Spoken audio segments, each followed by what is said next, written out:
सानो तपाईकोमा नि हेयरमा कसले यो च्युइङगम टालिदिनु भयो हजुर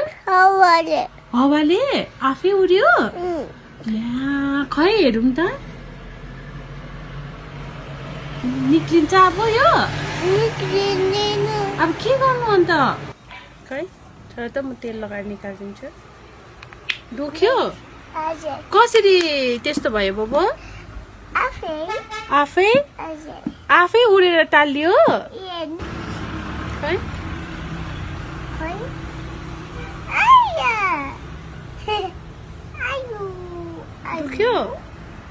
दुख्यो सानो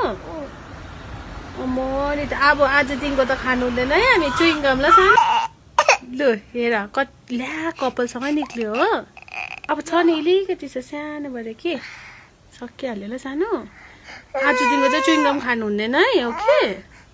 उड्दे रहेछ अन्तखेरि कपालमा बेबीको है कसरी उडेर गयो अब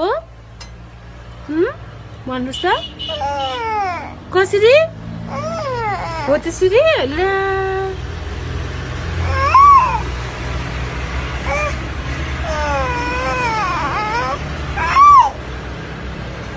लु